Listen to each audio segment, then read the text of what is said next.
For he that wavereth is like a wave of the sea, driven with the wind and tossed. And then we're told that that man, let not that man think that he shall receive anything of the Lord. And so we're told that the individual that is being tested or is going through temptation, that needs the skillfulness or the ability to go through that same testing or temptation, needs God-given ability to get through it. But if he wavers, don't even think that he's going to receive an answer to his prayer from the Lord. Don't think that you're going to receive the grace for it. Christian, can I say to you that many of us would fall into this category? Because many of us quit before we ever endure. Many of us quit before we ever endure.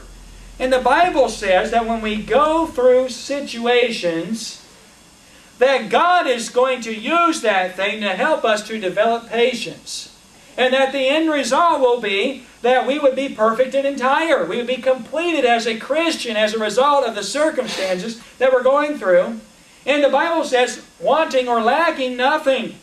There wouldn't be anything that needs to be added to you with regards to this matter of patience.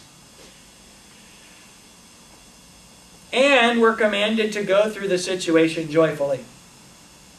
See, the whole matter is, patience to get through the matter. No, the real thing that's tough is going through it joyfully. Sometimes you'll be in situations that you just have to be patient because there's no other alternative. I mean, the things, quitting is not an option. The problem will still plague you whether you quit or not. And you'll just have to deal with it, except without, if you quit, it'll just get worse. There are some inescapable situations that we can go through. Let me point some of those out to you, or just maybe point one of them out to you that I think would be helpful. What if God's called you to go through cancer? What if God has called you to have cancer? Let me ask you a question. How many of you can quit cancer?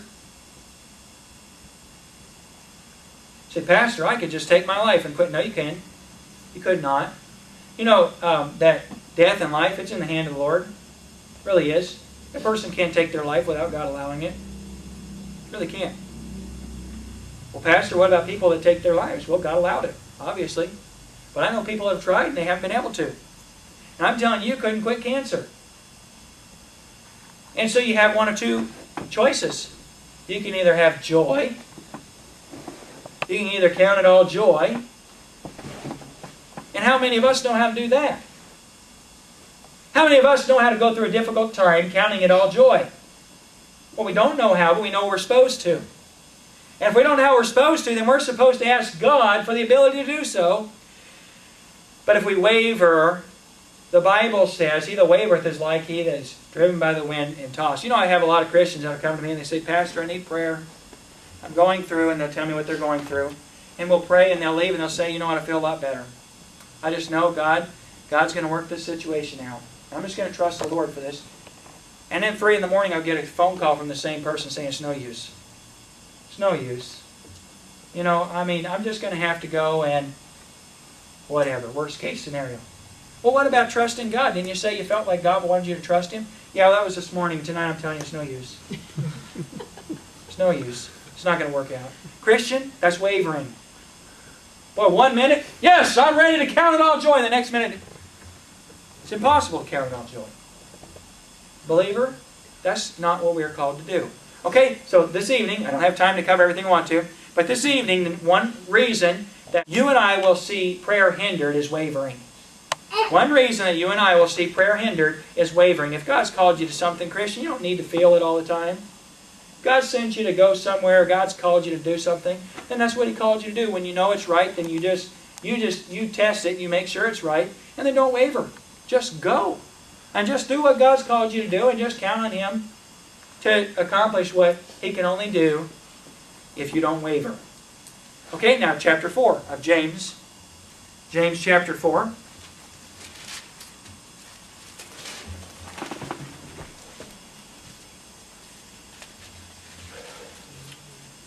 Find that.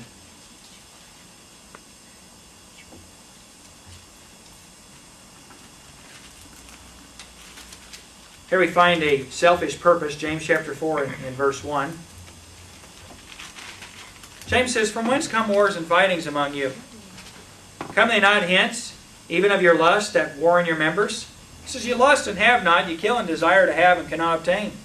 You fight and war, yet you have not, because you ask not." And verse 3 is what we wanted to get to. "You ask and receive not, because ye ask amiss, that ye may consume it upon your lusts." And Christian, a second reason that we find in the Bible for not having answer to prayer is that we ask not for the purpose of God being pleased, but we ask so that we can consume it upon our lust. God, give me a large home and a new car. Could that be something that would be appropriate to pray for? I believe so. I think so. I don't think there's anything wrong with asking God for a large home and a big car if you want to use it to serve Him. Lord, you know we're always taking in missionaries in our home, and they're a little cramped sleeping in the closet. Well, it could be a good thing, couldn't it?